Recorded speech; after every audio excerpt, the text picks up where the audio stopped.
شلون الصحة؟ مبارك. هلا. لا لا وريد يباوسني يعني احنا فوق. ها؟ شلون ابوك؟ شلونك؟ زين. مبارك. هلا. نتمشى هنا منين طلعت نرجع لمكانك طلعت منه شلونك؟ زين. شو تشتغل؟ تكتك. تكتك؟ ايه. ايش بيه وجهك محترق؟ لا من الحب. اعني؟ من الحب. حب. من الحب؟ ايه. حب هذا حب الشباب وكذا لو؟ ايه. والله.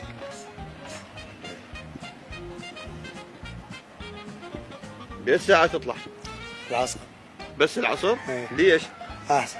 على البرودة. يعني افضل. سلام ورحمة الله. على الافضل احسن من الشمس. ايه. ما متزوج؟ لا لا. عندنا ما زواج ايه. عندنا صغار. صعبة عليك؟ لا مو صعبة. بس صغار بعدنا تونس هاي. مو ما الزواج. لا هو اللي يتزوج غير يتونس، اللي ما يتزوج لا شلون لا يتونس ما ادري. شاب بعدني. ها؟ شاب بعدنا نقدر نتونس. هي ما زواج. ها. والله. اي جيد، بس دير وجهك الله يحفظك. اي نعم. شو اسمك؟ كرار. كرار الطيب. كرار يعني لانه محترم.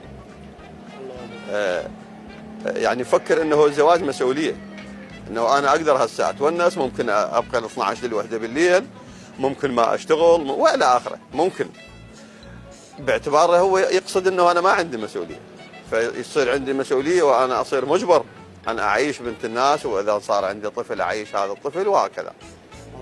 اي يعني هذا عكس اللي احنا جاي نصورهم مع الاسف، اللي لا ابالي يعني مخلف لفت 7 8 وشامرهم عادي ما عنده مشكله. مو صحيح. كرار هذا اللقاء انطلع ما عندك مشكله؟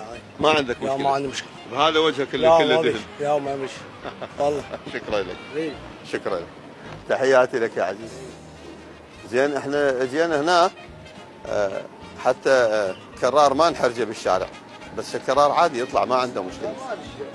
ما شباب.